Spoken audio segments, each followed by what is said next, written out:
जय श्री कृष्णा। रमा एकादशी, ये कार्तिक महीने की कृष्ण पक्ष की एकादशी को रमा एकादशी कहते हैं।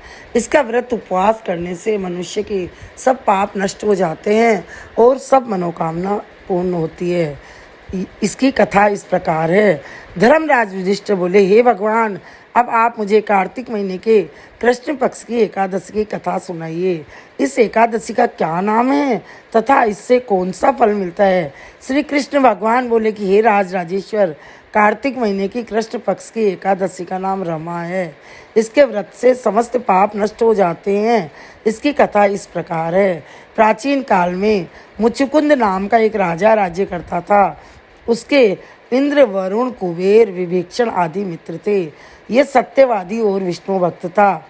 उसके एक उत्तम चंद्रभागा नाम की लड़की उत्पन्न हुई। उसने उस लड़की का विवाह राजा चंद्रसेन के पुत्र शोभन के साथ किया।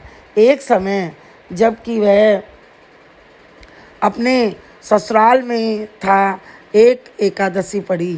चंद्रभागा सोचने लगी कि अब एकादशी समीप आ गई है, परंतु मेरा पति अत्यंत कमजोर है, इसलिए यह व्रत नहीं कर सकता। परंतु मेरे पिताजी की आज्ञा कठिन है। जब 10वीं तिथि आई तब राज्य में ढिंढोरा पीटा। उसने सुनकर शोभन अपनी पत्नी के समीप गया और उससे पूछा, हे प्रिय, तुम मुझे एक उपाय बतलाओ, क्योंकि यदि मैं व्रत करूँगा तो अवश्य ही मर जाऊँगा। इस पर चंद्रभागा बोली, हे प्राणनाथ, मेरे पिता के राज्य में एकादशी के दिन कोई भी भोजन नहीं करता है। यहाँ तक कि हाथी, घोड़ा, ऊँट आदि भी तृण, अन्न, जल आदि ग्रहण नहीं करते हैं। फिर यहाँ मनुष्य कैसे भोजन कर सकता है। यदि आप भोजन करना चाहते हैं तो यहाँ से दूर स्थान पर चले जाइए, दूसरे स्थान पर चले जाइए, क्योंकि यदि आप इसी स्थान पर रहोगे तो आपको व्रत अवश्य ही करना पड़ेगा। इस पर शोभन बोला कि हे प्रिय, आपका कहना बिल्कुल उत्तम है, मैं अवश्य ही करूँगा। भाग्य में जो लिखा है वही होएगा। ऐसा विचार करके उसने एकादशी का व्रत किया। और अब सूर्य भगवान के भी अस्त हो गए और जागरण के लिए रात्रि हुई। वह शोभन को बहुत दुख देने वाली थी। दूसरे दिन प्रातः काल से पहले शोभन इस संसार को छोड़कर चल बसा। राजा ने उसके मृतक शरीर को दहन करा दिया। चंद्रभागा अपने पति की आज्ञा अनुसार अग्नि में दहन न हुई, परंतु पिता के घर रहना उत्तम समझा।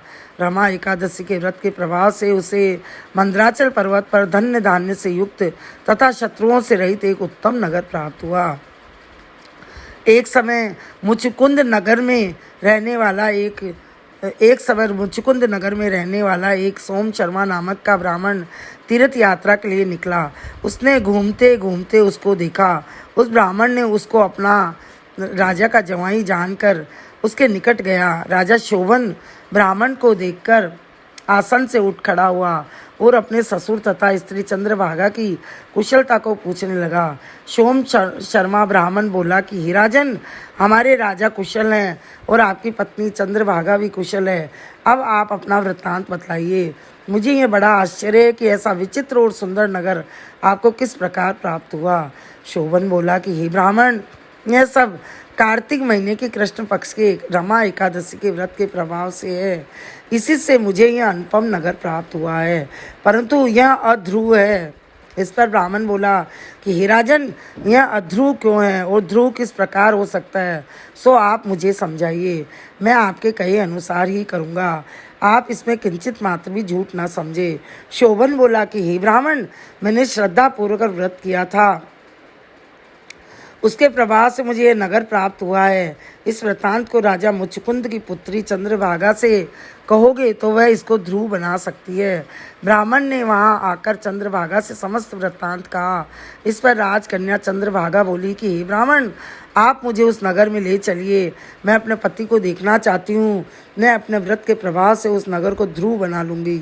चंद्रभागा के वचनों को सुनकर वह सोम शर्मा ब्राह्मण उसको मंदराचल पर्वत के पास वामदेव के आश्रम में ले गया। वामदेव ने उसकी कथा को सुनकर चंद्रभागा का मंत्रों से अभिषेक किया। चंद्रभागा मंत्रों तथा व्रत के प्रभाव से दिव्य देह धारण करके पति के पास चली गई। शोभन ने अपनी स्त्री चंद्रभागा को देखकर प्रसन्नता पूर्वक अपने वांग अंग में बैठाया। चंद्रभागा बोली, हे प्राणनाथ, अब आप मेरे पुण्य को सुनिए। जब मैं अपने पिता के गृह में 8 साल की थी, तब से ही यथाविधि एकादशी का व्रत करने लगी हूँ। उन्हीं व्रतों के प्रभाव से आपका नगर ध्रुव हो जाएगा और समस्त कर्मों से युक्त होकर प्रलय के अंत तक रहेगा। चंद्रभागा दिव्य रूप धारण करके तथा दिव्य आभूषणों तथा वस्त्रों से सजकर अपने पति के साथ आनंद पूर्वक रहने लगी और शोभन भी उसके साथ आनंद पूर्वक रहने लगे। हे राजन, यह मैंने रमा एकादशी का महत्तम कहा है। जो मनुष्य इस रमा एकादशी के व्रत को करते हैं, उनके समस्त ब्रह्म हत्या आदि के पाप नष्ट हो जाते हैं। जो मनुष्य रमा एकादशी का महत्तम सुनते हैं, वह अंत में विष्णु लोक को जाते हैं। बोलिए विष्णु भगवान की जय, लक्ष्मी महारानी की जय।